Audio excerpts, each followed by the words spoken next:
Students, कैसे हैं आप लोग? उम्मीद है बहुत अच्छे होंगे। और हम पढ़ रहे थे आपकी टेक्स्ट बुक का चैप्टर नंबर 10 डेफिनेट इंटीग्रेशन, और हमने 10.1 एक्सरसाइज कंप्लीट कर ली है। ठीक है, integration as the limit of sum, या फिर first principle of definite integration. तो हम इसके आगे शुरू करते हैं। आज हम एक्सरसाइज 10.2 शुरू करेंगे।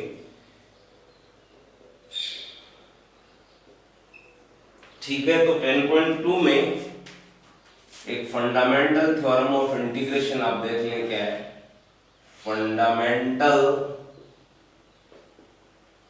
थ्योरम ऑफ इंटीग्रेशन, समाकलन की आधारभूत प्रमेय।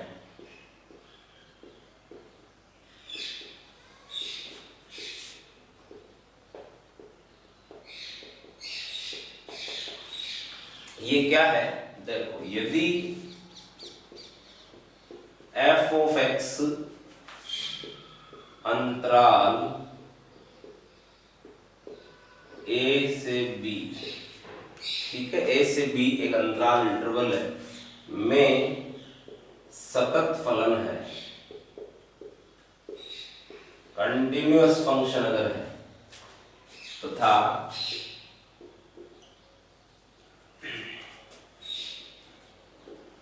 fx का समाकलन gx है, तो a to b f of x dx, ठीक है, fx का इंटीग्रेशन a से b अंतराल में करना है। इस फंक्शन का इंडेफिनेट इंटीग्रेशन अगर gx है, ठीक है, तो इसको ऐसे लिखा जाएगा। पहले तो a से b इंटरवल में fx एक कंटिन्यूअस फंक्शन है। फंक्शन का कंटिन्यूअस होना जरूरी है इस इंटरवल में। कंटिन्यूअस का क्या मतलब होता है कि भाई जैसे ये यहाँ a है, यहाँ b है, इस अंतराल में फंक्शन जो है कंटिन्यूअस है। ऐसे बीच में कहीं पे भी ब्रेक नहीं होना चाहिए।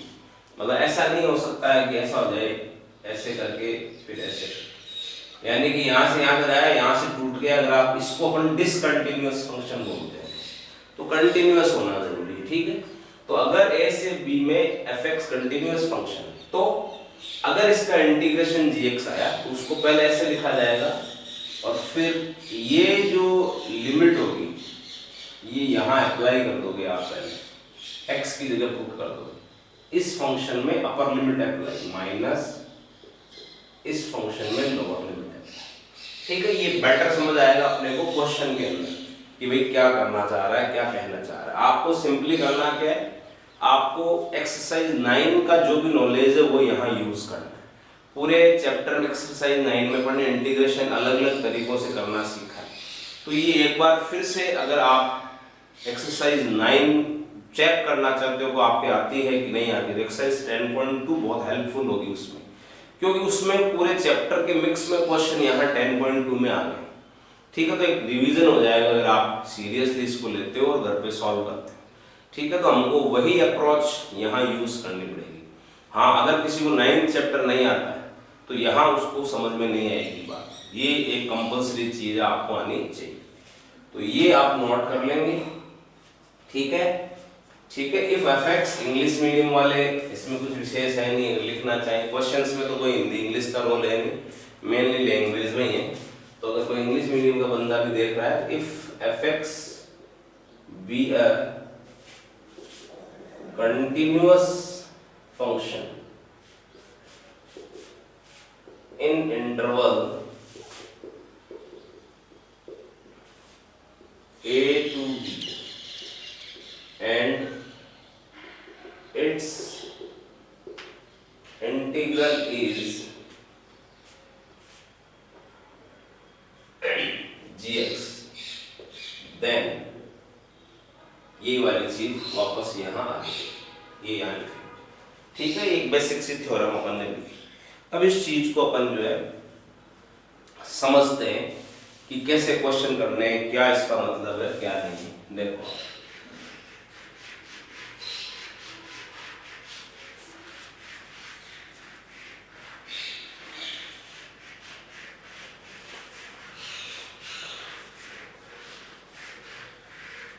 हाँ जी, देखो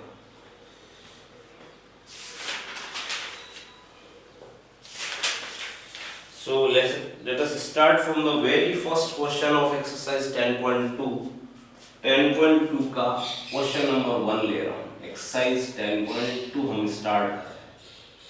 I इज इक्वल टू, ठीक है, 1 2 3 2x प्लस 1 का होल क्यूब, ये क्वेश्चन है। अब अभी आपको कुछ ज्यादा दिमाग लगाना नहीं, आपको तो केवल ये सोचना है कि हमने 9th चैप्टर में पढ़ा है, उसकी बेस पे आप पता लगाओ कि इसका इंटीग्रेशन कैसे होगा।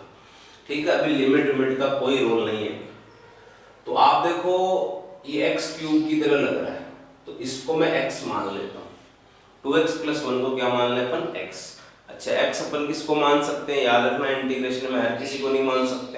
हम जिसको x मान रहे हैं वो ax प्लस b जैसा होना चाहिए। तो ये है ax प्लस b जैसा, तो x क्यूब की तरह इंटीग्रेट करोगे तो x क्यूब का इंटीग्रेशन क्या होगा, x की पावर 4 डिवाइडेड बाई 4। ठीक है, तो देखो भैया x की पावर 4 डिवाइडेड बाई 4, लेकिन अभी इंटीग्रेशन कंप्लीट थोड़ी हो गया। हम जब भी इंटीग्रेशन में किसी को x मानते हैं तो वहां पे जो x का कोफिशिएंट होता है, जो x का गुणांक होता है, क्या है x का गुणांक 2, इसका भाग देना होता है, इससे डिवाइड करना होता है, तो 2 से डिवाइड होता है। तो ये तो जहां तक बात है इनडेफिनेट इंटीग्रेशन की, वो तो कंप्लीट हो चुका है। जब इंटीग्रेशन कंप्लीट हो जाए, इसको यहां क्लोज किया, ये इधर लिमिट जो भी है 1 2 3 यहां लगा, कोई समस्या वाली बात नहीं। अब क्या करना है, ये जो भी फंक्शन अंदर लिखा हुआ है इसमें x की जगह पे ये अपर लिमिट लगा दोगे। कांस्टेंट को आप बाहर निकाल सकते हो चाहो तो, जैसे कांस्टेंट को तो मैं बाहर निकाल दूं 1/8। अब ये बच गया, इसमें मैं अपर लिमिट अप्लाई कर दूंगा x की जगह, तो 2 × 3 6, ठीक है, प्लस 1 7, 7 की घात 4। अपर लिमिट लगाने के बाद में यहां माइनस आ जाएगा। ठीक है, फिर इसी फंक्शन में अब x की जगह जो है आप लोअर लिमिट लगाओगे, तो 1 लगाया तो 2 + 1 3 की घात 4। बस ये काम है, इतना ये चीज नहीं, इतना तो आप पढ़ ही चुके हो ना पहले इंटीग्रेट कैसे करना है। अब आपके लिए इस एक्सरसाइज में जो नया काम शुरू होता है वो इंटीग्रेट करने के बाद x की जगह अपर लिमिट माइनस x की जगह लोअर लिमिट। ठीक है, सॉल्व कर लो इसको। 1/8 ये हो गया 2401, मल्टीप्लाई करके देख लेंगे, ये हो गया 81 1/8। अब यहां पे आप लेस कर दोगे तो कितना आ जाएगा, 2320,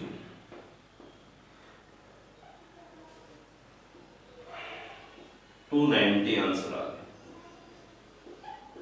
अच्छा, एक चीज और, वहां पे अपन इंटीग्रेशन करने के बाद में c ऐड कर देते कांस्टेंट, यहां आपको c ऐड नहीं करना है, पहली बात।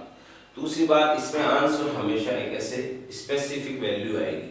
वहां x में आंसर आते थे, x में फंक्शन था, x में आंसर आता था, यहाँ पे तो कांस्टेंट वैल्यू आएगी, फिक्स आंसर आएगा यहाँ। ठीक है, तो ये आपका समझने के लिहाज से पहला क्वेश्चन हो गया। और अपन 5-7 क्वेश्चन आज की क्लास में लेते हैं, इसको बहुत ज्यादा क्लियर कर पाए अपन। देखो इसको मैं इरेज कर देता हूँ, आप पॉज करके नोट करना चाहिए, नोट कर सकते हैं धीरे धीरे करके। पिछली चीजें भी मैं आपको याद दिलाता चलूंगा क्या पढ़ा था, हालांकि सब पढ़ा दिया है, बट एज ए टीचर मेरा जो रोल है वो ये है कि बार बार चीजों को बताना, क्योंकि भूल ही जाते हैं। तो दूसरा क्वेश्चन में ले देखो, ये 0 to π/2 sin x upon 1 + cos square x। हाँ याद करो, देखिए कैसे होगा क्वेश्चन। ये होगा इंटीग्रेशन बाय सब्स्टिट्यूशन से। यानी कि अगर हमारे को क्वेश्चन में ऐसा नजर आ रहा है कि किसी फंक्शन का डेरिवेटिव क्वेश्चन में अवेलेबल है और मल्टीप्लाई में dx है, तो वहां हम उसको t मान लेते हैं। तो आप देखो ये cos x जो है, केवल cos x, उसका डेरिवेटिव माइनस sin x, तो माइनस तो कांस्टेंट है, उसकी परवाह करनी नहीं, तो cos x का डेरिवेटिव अवेलेबल है, ठीक है, और मल्टीप्लाई में dx। तो ये पता लग गया कि भाई ऐसे करना है। अच्छा, लिमिट का तो वैसे भी अभी कोई रोल नहीं, लिमिट का रोल तो इंटीग्रेशन खत्म होने के बाद शुरू होता है, ठीक है। तो ये अपने को समझ आ गया ऐसे करना है। तो late cos x is equal to t, differentiating with respect to x, तो ये आएगा माइनस साइन x, मल्टीप्लाई में आ जाएगा dx is equal to dt। अब आपके पास क्वेश्चन में ये इतना है, तो इसकी वैल्यू निकाल लो, sin x into d x is equal to minus d t. चलो जी क्वेश्चन में आ जाओ। अब देखो ये जो पार्ट है इसकी जगह तो अपन लिख दें minus d t upon 1 plus t square 0 two pi by 2 limit है। अब इसका integration 1 upon 1 plus x square का x के रेस्पेक्ट में इंटीग्रेशन tan इनवर्स x, तो 1 अपॉन 1 प्लस टी स्क्वायर का t के रेस्पेक्ट में इंटीग्रेशन tan इनवर्स t, ठीक है। पिछली चीजें तो भाई बेसिकली आपको आनी चाहिए, तो tan इनवर्स t, ये आपको माइनस बाहर लिखा। इंटीग्रेशन कंप्लीट हो चुका है भाई, इंटीग्रेशन हो गया तो लिमिट इधर आ जाती है, ठीक है। अब t की वैल्यू वापस रख, तो ऐसा ही करते थे ना अपन, जहां पर इंटीग्रेट कर लेते थे, तो अगर कहीं t माना sin थीटा माना कुछ माना तो आंसर वो वापस x में लेके आते थे। तो यहाँ t की वैल्यू वापस रख दो, tan इनवर्स t की वैल्यू कितनी थी cos x। हाँ भाई, अब जब क्वेश्चन वापस x में आ गया तो अब वो करना है इंटीग्रेशन, अब कंप्लीट हुआ है। अब इस फंक्शन में x की जगह पे अपर लिमिट रखनी है, I is equal to minus tan inverse cos pi by 2, upper limit रख दी, फिर माइनस रखना है, फिर इसी फंक्शन में x की जगह lower limit tan inverse cos 0।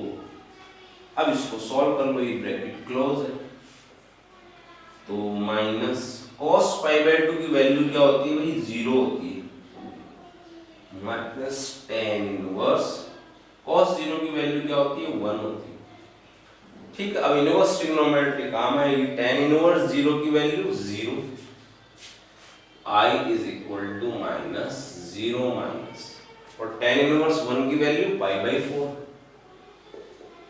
अब ये माइनस अंदर मल्टीप्लाई हुआ तो आंसर आ गया प्लस का पाई बाई 4। जैसा मैंने आपसे कहा कि आंसर यहाँ कांस्टेंट में आएगा, तो बिल्कुल कोई दिक्कत वाली बात नहीं है। यहाँ से लेके यहाँ तक तो वही चीज है जो अपन ने 9th चैप्टर में पढ़ ली है, और उसके बाद लिमिट का इतना ही रोल है पूरे फंक्शन में।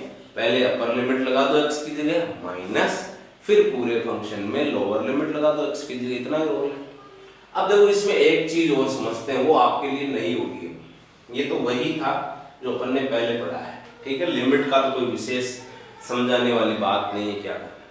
अब मैं जो समझाने जा रहा हूँ ध्यान से समझो। डेफिनेट इंटीग्रेशन का कोई क्वेश्चन है, यानी कि लिमिट लगी हुई है और उसमें आपको सब्स्टिट्यूशन करना पड़ रहा है, मतलब t मानना पड़ रहा है, या ट्रिग्नोमेट्रिक सब्स्टिट्यूशन x की जगह cos थीटा लगाना पड़ जाए, पढ़ा है ना अपन ने।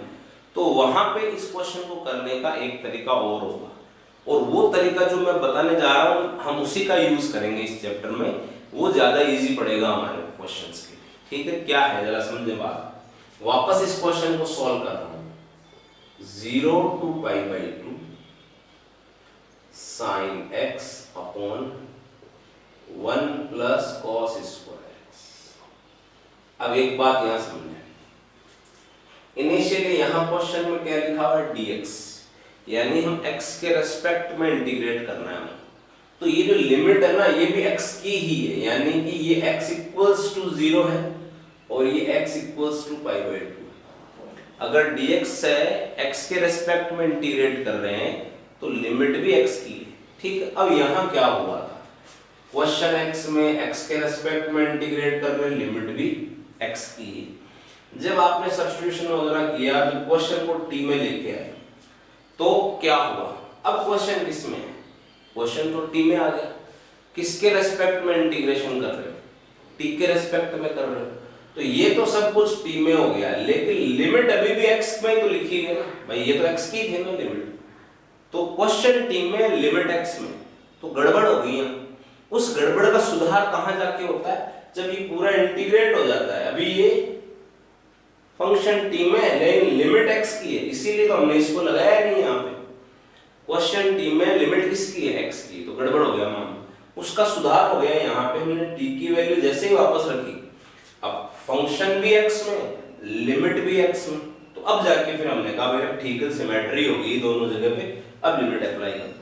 तो इसमें गड़बड़ कुछ नहीं है, सही है, लेकिन इसमें एक तरीके से बीच में ऐसा चलता है कि यहाँ और यहाँ अंतर आ जाता है, लिमिट में और फंक्शन में, वो यहाँ जाके सही हो जाता है, ठीक है। तो अब हम चाह रहे हैं जो दूसरा मेथड है कि ये गड़बड़ ही ना हो, लास्ट में सुधार करने से अच्छा है कि शुरुआत में ही सुधार हो जाए इसका। तो वो सुधार कैसे होगा वो समझे आप। स्टार्टिंग वैसे की वैसे ही होनी है, इंटीग्रेशन कैसे करना उसमें कोई बदलाव नहीं आएगा। तो आपने लिखा late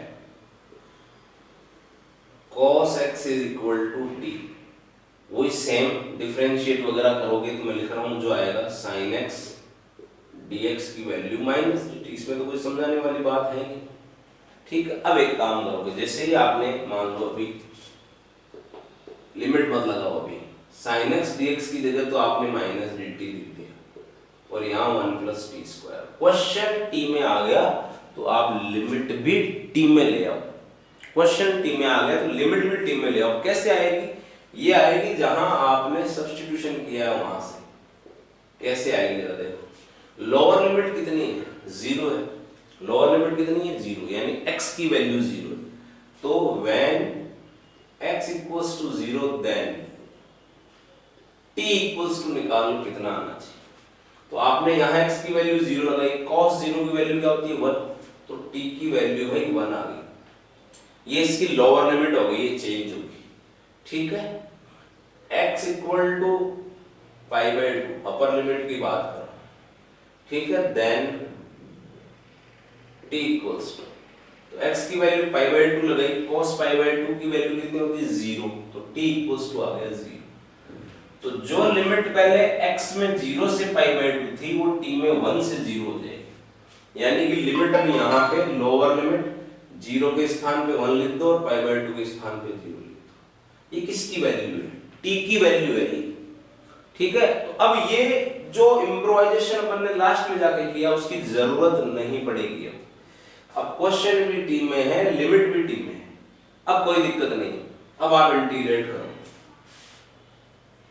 minus tan inverse t हो गया इंटीग्रेट 1 to 0। अब यहाँ पे t की वैल्यू वापस रखने की जरूरत नहीं है क्योंकि ये t में और ये भी t में। अब t की जगह लिमिट लग जाएगी, इस फंक्शन में t की जगह अपर लिमिट लगा दो, tan इनवर्स 0 माइनस इस फंक्शन में t की जगह लोअर लिमिट लगा दो, ठीक है। तो आप देख सकते हो आप इस स्टेप पे पहुंच गए सीधे, ठीक है। टाइम भी बचेगा इसमें, ये 0 ये पाई बाय 4, तो आंसर आ गया आपका पाई, आंसर सेम आएगा but this method will be easier than this.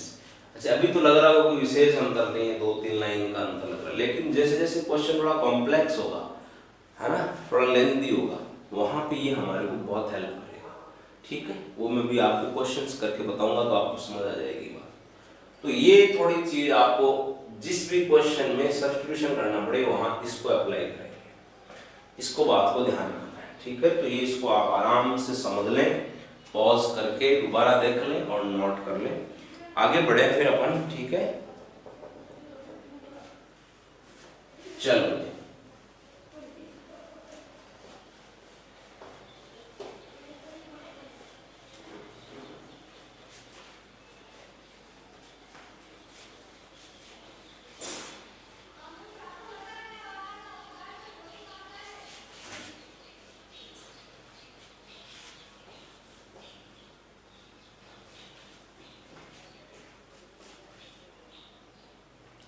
चलो भैया अगले क्वेश्चन में पढ़ते हैं, ठीक है।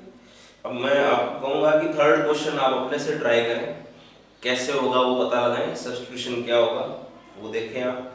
फोर्थ क्वेश्चन भी आप अपने खुद से ट्राई करें, सब्स्टिट्यूशन का ही है, बस उसमें ये ध्यान रखना है कि टी में चेंज कर लेंगे लिमिट, ठीक है।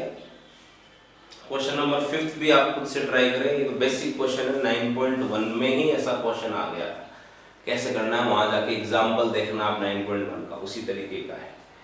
तो मैं 6th क्वेश्चन ले रहा हूं समझाने के लिए। क्वेश्चन नंबर 6,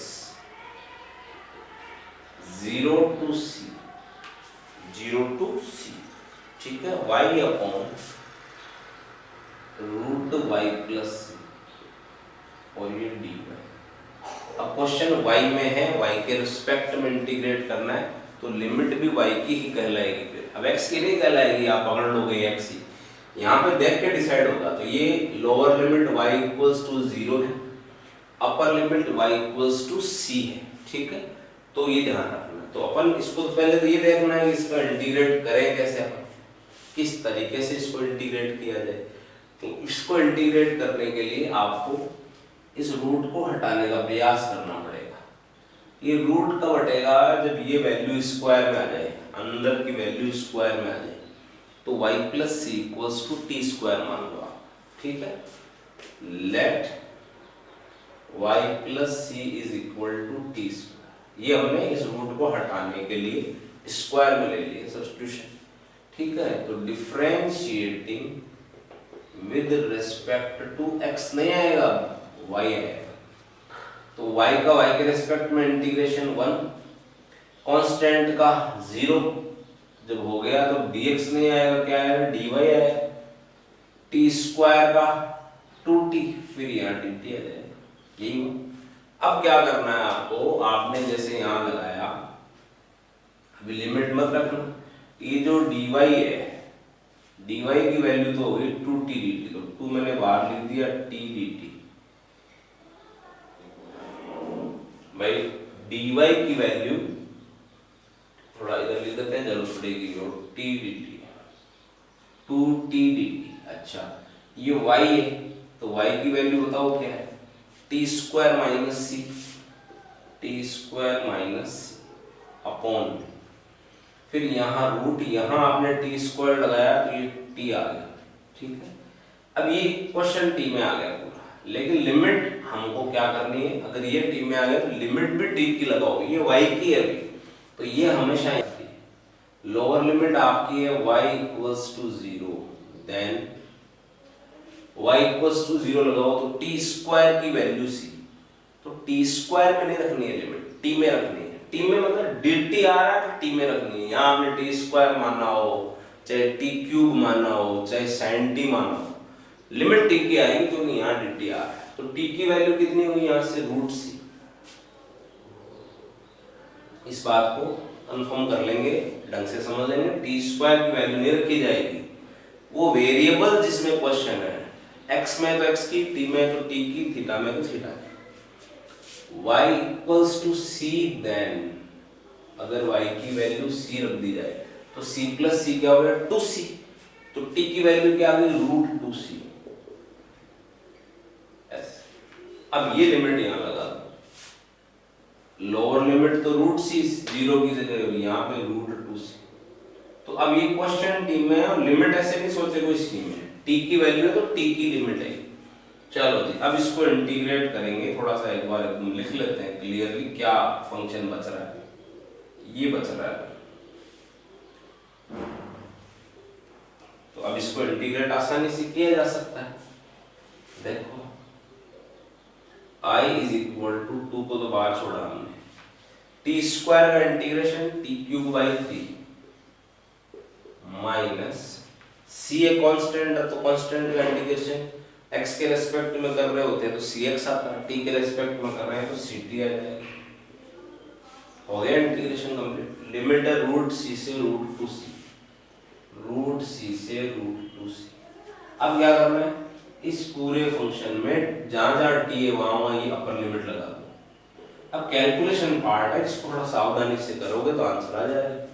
यहां मैंने लगाया √2c का क्यूब डिवाइड। अच्छा 3 को भी अपन कॉमन लेके बाहर निकाल देते, चलो एलसीएम लेके, एलसीएम 3 लिया बाहर आ गया, तो 3 एलसीएम लेने से 3ct बन गया है ना। चलो लिख देता हूँ t³ माइनस 3ct √c से √2c।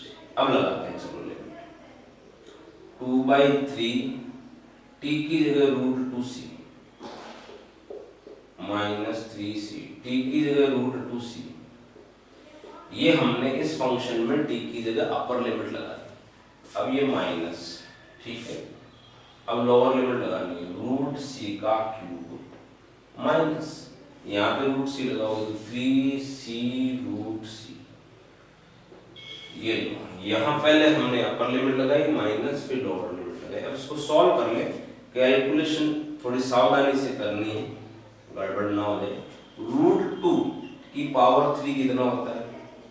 2√2 होता है ना। √c की पावर 3 c√c, ठीक है, c√c माइनस 3√2 न्यूमेरिकल वैल्यू और c√c माइनस √c का क्यूब क्या हो गया? c√c हो गया प्लस 3c√c। ये है। अब जरा देखें क्या हो रहा है, c√c सब जगह से कॉमन आ जाएगा, ठीक है, तो I = 2/3c√c। क्या बच रहा है देखो जरा, 2√2 माइनस 3√2 माइनस यहाँ 1 हो गया और यहाँ 3 हो गया। I = 2/3, इसको चाहे तो यहाँ तो c√c रख लो, यहाँ c की पावर 3/2 रख लो, ठीक है। अब ये क्या हो गया, ये 3 माइनस 1 ये तो हो गया 2 और ये हो गया माइनस का 2। ये लो जी, ये आपका आंसर आ गया। आई थिंक चीजें क्लियर हो रही होगी और आराम से समझे। देखो इसमें वैसे कोई रोल नहीं है मेरा समझाने का, ये कैलकुलेशन पार्ट है और मैथमेटिक्स के स्टूडेंट को ये तो आना ही चाहिए, लाजमी है। मेरा जो काम है इस एक्सरसाइज में कि एक तो आपको थोड़ा ये याद दिला देना कि इंटीग्रेशन हमने कैसे करा था, पढ़ा दिया पूरा चैप्टर बट फिर भी याद दिला देना। दूसरा ये नई चीज जो ये समझना, ठीक है।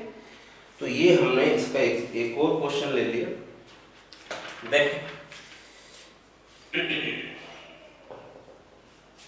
तो मैं आपको सजेस्ट करूंगा कि कौन कौन से क्वेश्चंस आप कर सकते हो जो सब्स्टिट्यूशन बेस्ड है या तो और या बेसिक है। तो एक तो 1 से लगा के आप क्वेश्चन नंबर 8, 1 से लगा के क्वेश्चन नंबर 8 तक ट्राई करें आप, ठीक है। ये ऐसे क्वेश्चन है जो या तो सब्स्टिट्यूशन बेस है यानी किसी का डेरिवेटिव अवेलेबल है, ठीक है, या फिर बेसिक है इनमें, है ना। इतना कर लेंगे, फिर अपन कल कुछ देखेंगे नई चीजें और कुछ मैं आपको और बताऊंगा, ठीक है। आज के लिए इतना ही, थैंक यू वेरी मच।